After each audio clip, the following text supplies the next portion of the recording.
Bismillahirrahmanirrahim. Assalamualaikum warahmatullahi wabarakatuh. Alhamdulillahi rabbil alamin wal aqibatu lil muttaqin wala udwana illa 'alal zalimin. Asyhadu an la ilaha illallah wahdahu la syarika lah. Rabbus samawati wal ardin wa asyhadu anna sayyidana wa nabiyyana Muhammadan abduhu wa rasuluh. المبعوث رحمة للعالمين اللهم صل وسلم وبارك على سيدنا محمد وعلى آله وصحبه أجمعين سبحانك لا علم لنا إلا ما علمتنا إنك أنت العليم الحكيم اللهم ذكرنا ما نسينا وعلمنا ما جهلنا ولا حول ولا قوة إلا بالله العلي العظيم. Jamaah salat zuhur yang dimuliakan Allah Subhanahu wa taala. Kemudian dengan sebutan khusus pada bulan mulia ini, shaimin dan shaimat rahimakumullah, orang-orang yang sedang melaksanakan ibadah puasa yang insyaallah dirahmati oleh Allah Subhanahu wa taala. Amin. Alhamdulillah, senantiasa kita mengucapkan pujian dan syukur kita kepada Allah atas limpahan rahmah, hidayah dan inayahnya sehingga kita pada siang hari ini dapat melaksanakan kewajiban kita selaku hamba Allah, yakni menunaikan salat zuhur secara berjamaah. Dan kemudian kita dalam situasi bulan yang mulia, masih tahap awal 10 hari yang pertama belum kita lalui, persisnya ini hari yang ke-8 ya. Masih ada rentang waktu 22 hari ke depan. Ya, mudah-mudahan kita semua diberi kesehatan oleh Allah Subhanahu wa taala, iman dijaga Allah, nikmat Islam dan nikmat ihsan sehingga kita dapat menyelesaikan Ramadan dengan sebaik-baiknya. Dan semoga Ramadan tahun ini menjadi Ramadan yang terbaik bagi kita insyaallah. Salawat diiring salam tidak lupa kita aturkan kepada junjungan kita, panutan kita, kekasih kita, idola kita Nabi Muhammad sallallahu alaihi wasallam. Juga kepada keluarganya, para sahabatnya dan para pengikut beliau yang senantiasa istiqamah melaksanakan perintah Allah dan sunnahnya sampai akhir masa. Shaimin dan shaimat rahimakumullah. Ya. Ramadan datang dan juga Ramadan akan kembali. Nah, namun tatkala datangnya Ramadan ini, sejauh mana kita memanfaatkan bulan yang mulia ini ya untuk menjadikan riyadhah atau imtihan latihan bagi diri kita. Tujuan tak ada lain ya, ayat itu sering kita dengar dan kita baca, semua jamaah hafal ya tentang puasa Ramadan ini, semuanya insyaallah hafal ya. Di mana Allah menyatakan ya ayyuhalladzina amanu kutiba alaikumusiyam kama kutiba alal ladzina min qablikum la'allakum tattaqun. Nah, endingnya terakhir itu apa? Finishnya la'allakum tattaqun, agar kalian menjadi hamba-hamba Allah yang bertakwa. Itu buahnya itu takwa. Puasa Ramadannya syariat, pelaksanaan ibadah, tapi hakikat buahnya takwa kepada Allah Subhanahu wa taala. Nah, sebenarnya Ramadan ini Allah ingin menjadikan kita hamba-hamba yang baik. Kalau sudah bertakwa, tentulah jadi hamba yang baik. Nah, makanya cahaya Ramadan ini harus kita raih, harus kita ambil. Ya, yang kita dalam kegelapan, insya-Allah digiring kepada cahaya hidayah Allah, kepada cahaya iman, cahaya keberkahan dan seterusnya, sampai kita bisa dekat dengan Allah Subhanahu wa taala. Maka cahaya itu perlu kita butuhkan. Ini cahaya Ramadan yang luar biasa mahal. Makanya ulama berpendapat Ramadan ini paling cepat untuk merubah diri kita ini. Ya, dari kegelapan kepada cahaya, dari yang tidak baik menjadi baik, jadi muslim menjadi muttaqin, insyaallah bisa. Ya, yang penting kita lakukan ibadah ini dengan pengetahuan dan semaksimal mungkin insyaallah. Keluar Ramadan ini semoga kita menjadi hamba Allah yang bertakwa. Nah, cahaya itu apa cahaya? Bimbingan Allah Subhanahu wa taala. Yang kita lihat Abu Bakar As-Siddiq radhiyallahu an, ya, ini sahabat Nabi yang dekat dengan Nabi, belajar dengan Nabi, ya. Sahabat ini ditinggalkan Nabi, dia sebagai pengganti.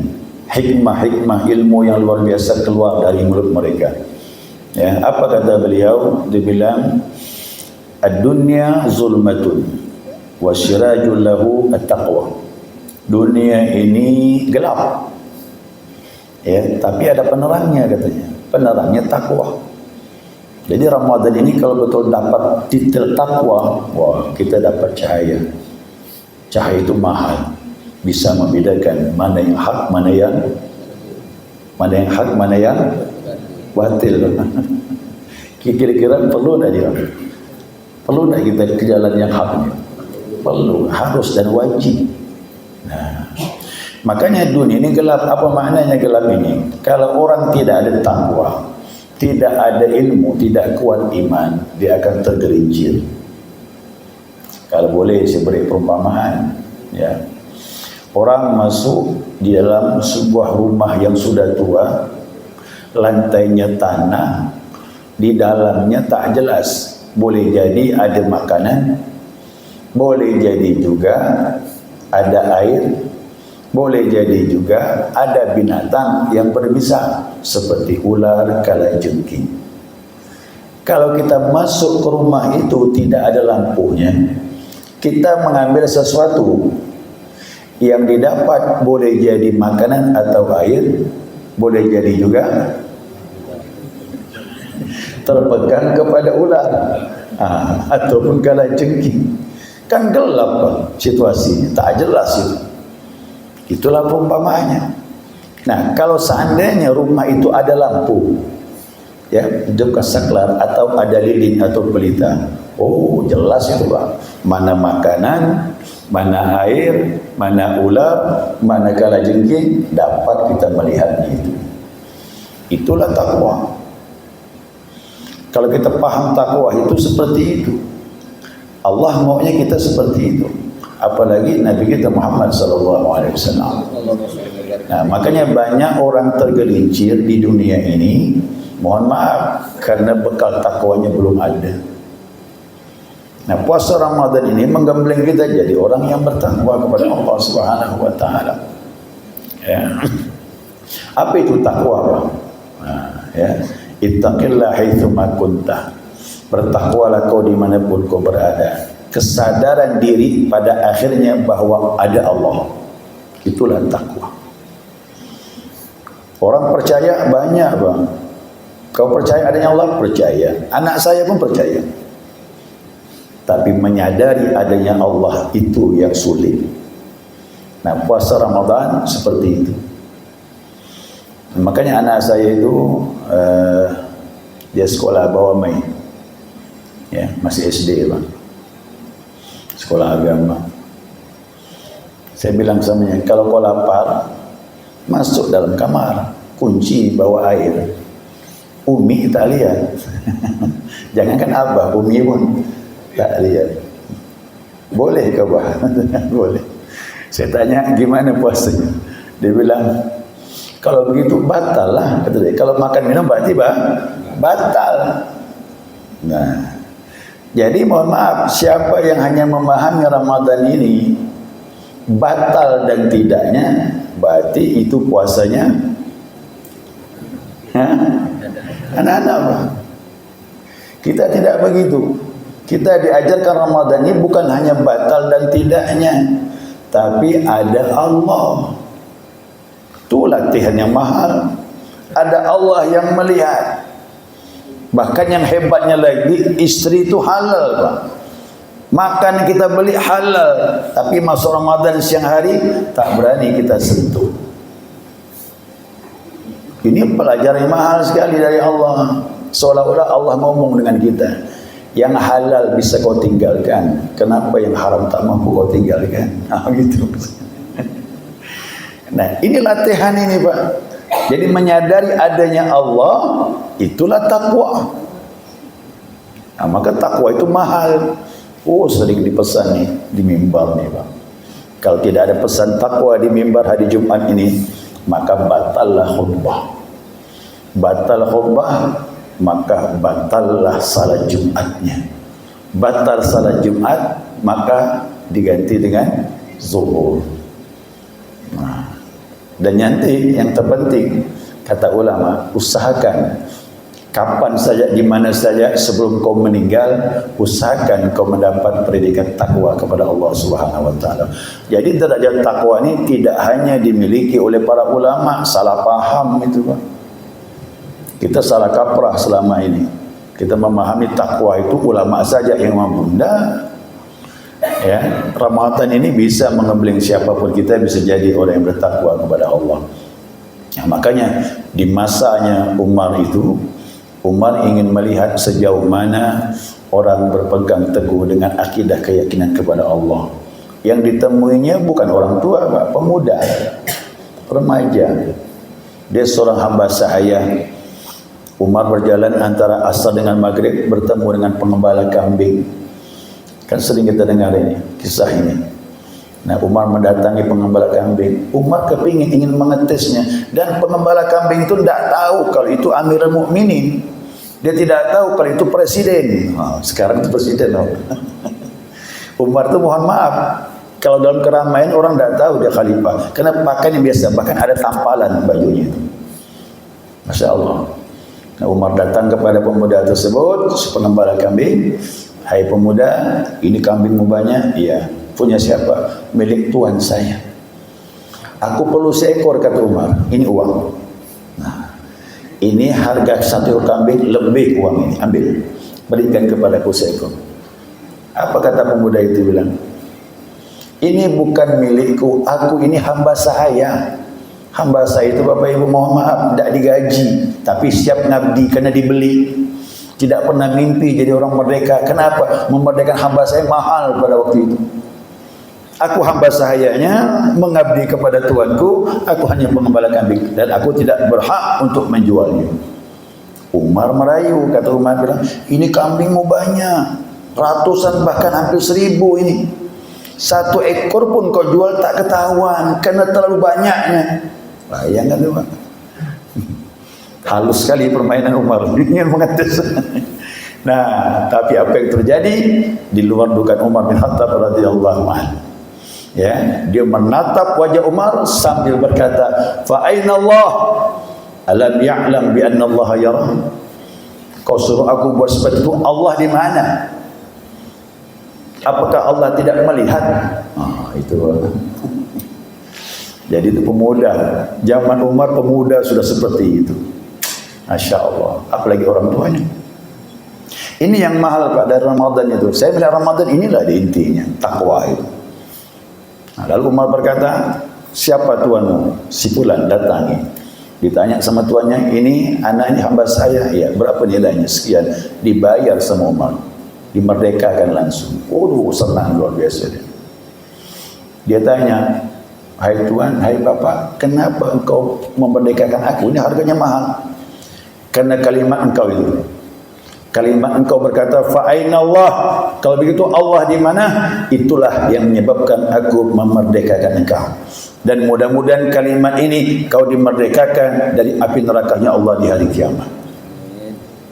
Tidak akan dijerat api neraka, Pak, kalau kita punya keyakinan seperti ini. Karena kita tak berani buat maksiat. Ya, karena Allah senantiasa. Ini takwa. Maka takwa itu bekal yang paling mahal. Kita tak lagi berani berbuat salah. Kalaupun tergelincir, insya-Allah kita kembali ke pangkalnya lagi. Cepat istighfar kepada Allah Subhanahu wa taala.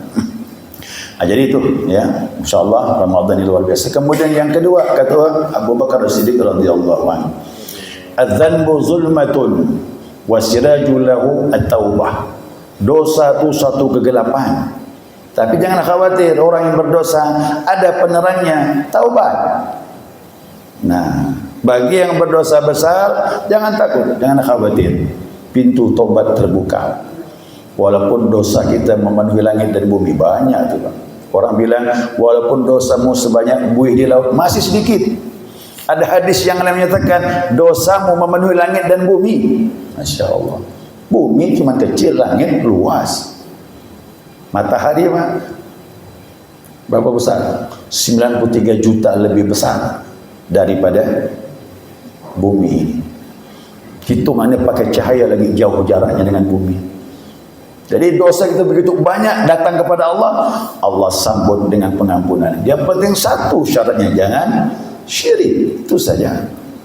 Kalau syirik tak ada lagi pintu pengobatan kecuali kita syahadat kembali. Nah, Masya Allah. Jadi dosa besar insya Allah akan diampuni oleh Allah Subhanahu wa taala. Tetapi ingat, dosa kecil pun jangan diremehkan.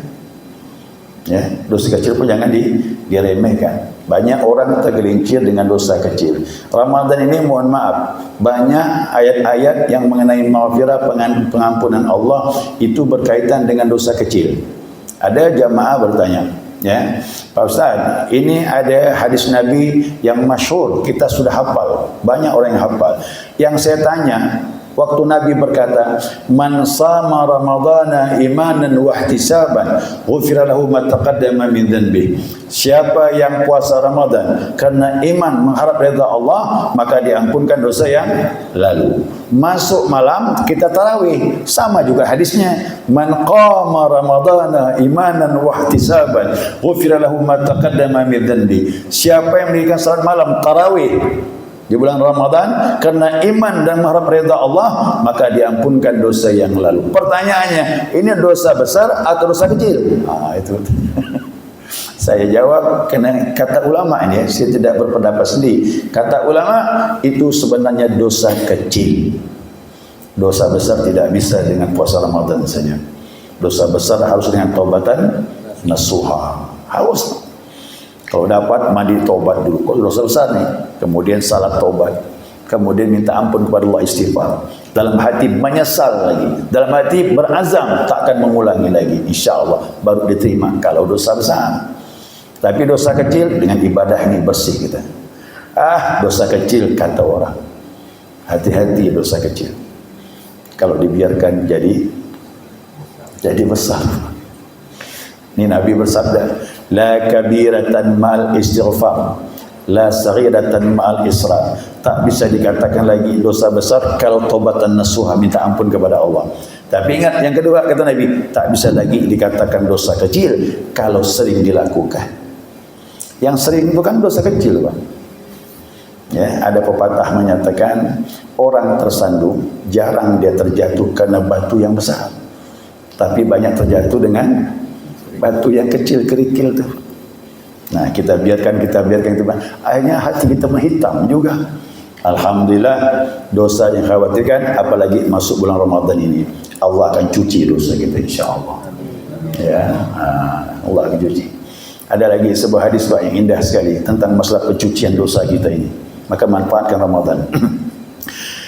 Syahrul Ramadan, syahrun kataballahu alaikum siyamahu wasanantu lahu qiyamahu. Bulan Ramadan kata Nabi, bulan di mana Allah wajibkan kepada kalian puasanya dan Allah sunnahkan qiyam Ramadan, tarawih itu. Nah, man shamahu wa qamahu imanan wa ihtisaban. Siapa yang puasa siang hari sebulan, kemudian malam tarawihnya, saya ulangi, puasa sebulan, tarawih sebulan juga kan. Kalau saya lihat ini, mohon maaf, ini sekarang udah mulai berkurang orang tarawih ini, masuk pertengahan coba. Nah, ini pesan Nabi. Jadi kalau puasanya sebulan, tarawihnya harus sebulan juga. Kalau kita istiqamah dengan dua macam ini, dan ini ciri khas Ramadan. Kalau kita masuk bulan Syawal tak ketemu puasa sebulan dan tak ketemu salat tarawih, khusus Ramadan saja. Nah, puasa sebulan, qiyam Ramadan, tarawih sebulan. Apa kata Nabi? Kharaja min dunubihi kayawma walatuhu ummu. Maka keluarlah dosa-dosanya seperti bayi yang baru lahir. Masya Allah, kita seperti bayi, Pak. Dijanjikan oleh Nabi SAW. Padahal kita ini kan bukan bayi ini, Pak. Kita udah akil baligh, jauh dah baligh ni kita.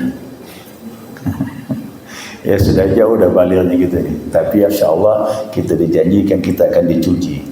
Anak-anak dalam agama Islam, akidah Ahlussunnah wal Jamaah, kalau meninggal belum akil baligh, kira-kira diazab apa?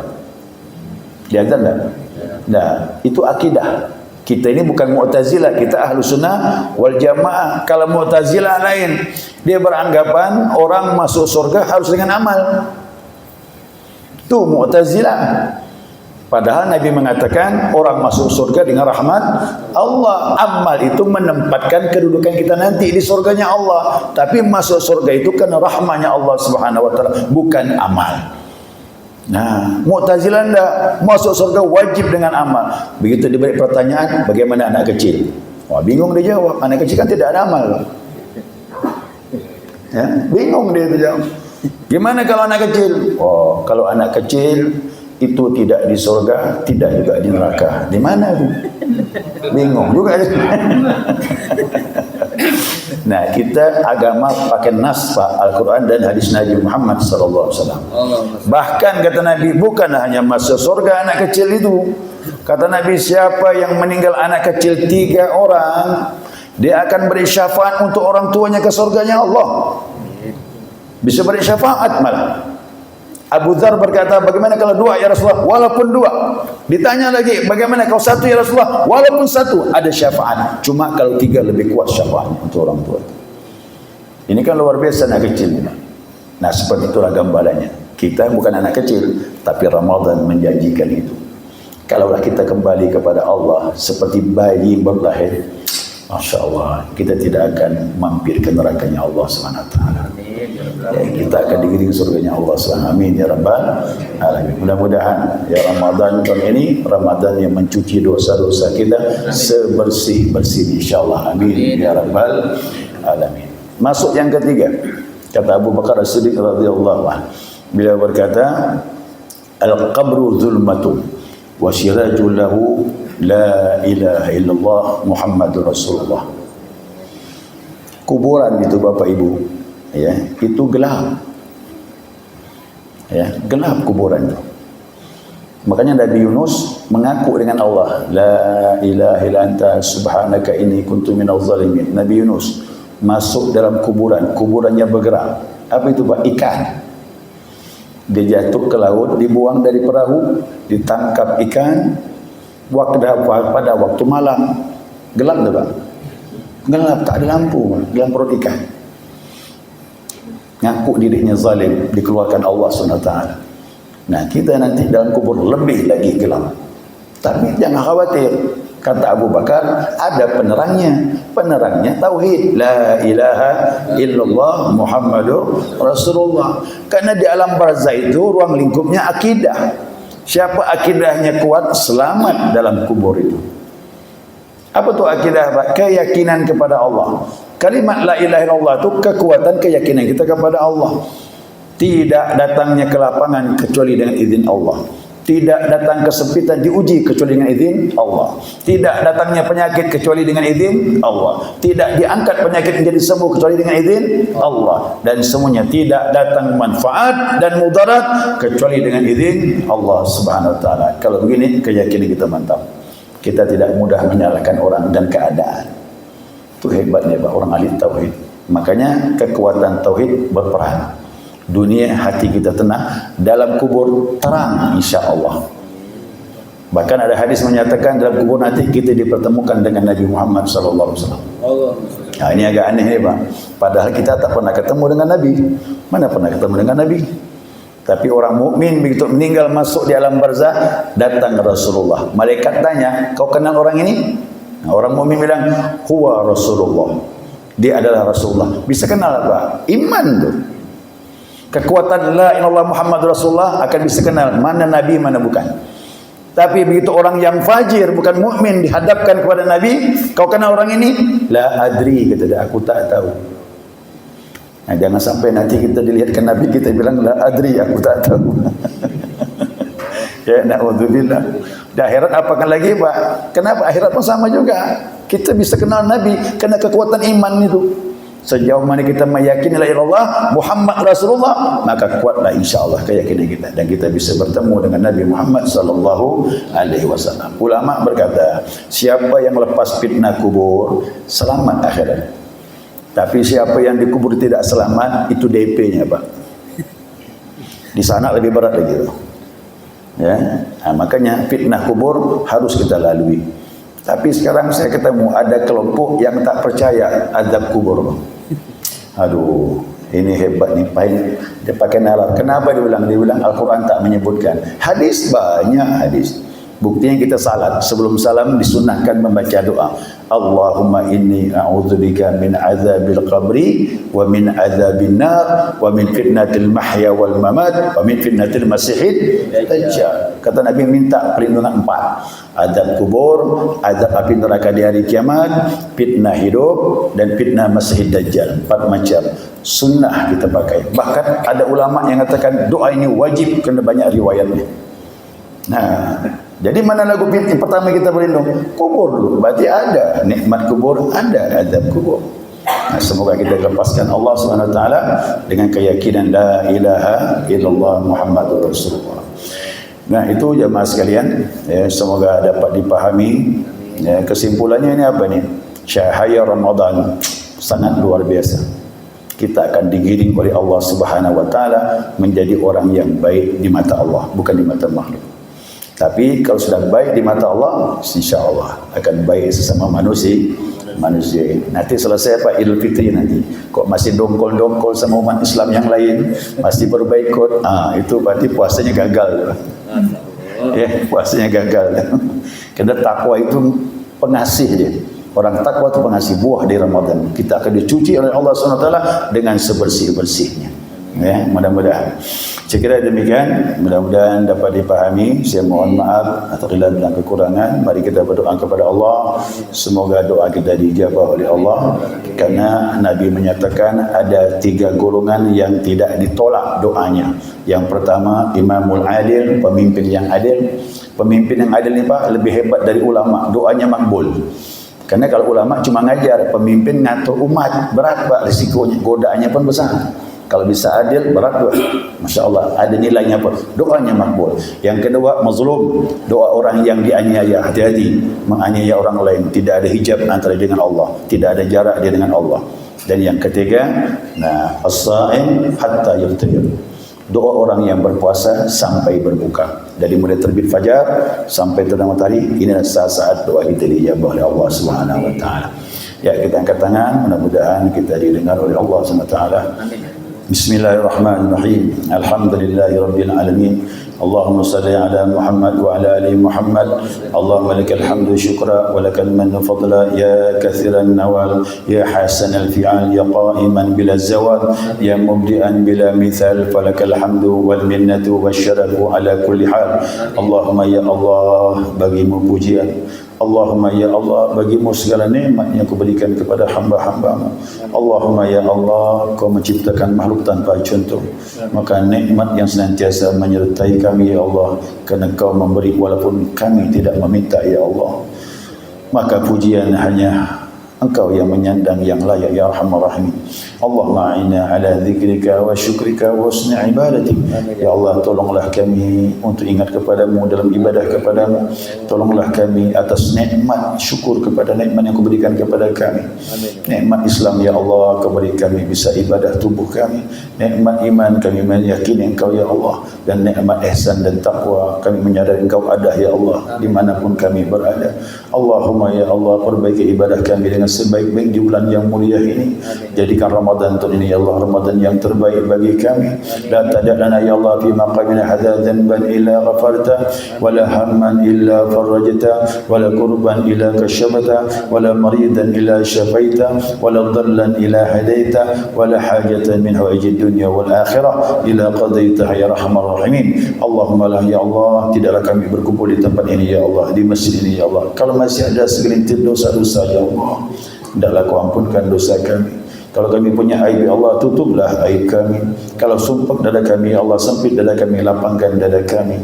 Kalau kami sedikit ilmu, tambahkan ilmu bermanfaat kepada kami. Kalau kami punya penyakit ya Allah, sembuhkan penyakit kami, penyakit zahir dan batin kami ya Arhamar Rahimin. Kalau kami punya hajat ya Rabb, hajat dunia dan hajat akhirat, hendaklah kau sampaikan hajat kami ya Qadil hajat, ya Qadil hajat, ya Qadil hajat. Sampaikan hajat kami, hajat dunia dan akhirat. Selamatkan kami dunia dan akhirat. Rabbana atina في الدنيا حسنة وفي الآخرة حسنة وقنا عذاب النار وادخلنا الجنة مع الأبرار يا عزيز يا غفار يا كريم يا ستار يا حليم يا جبار يا رب العالمين. وصلى الله على سيدنا محمد وعلى آله وصحبه وسلم. سبحان ربك رب العزة عما يصفون وسلام على المرسلين والحمد لله رب العالمين. اللهم صل على محمد.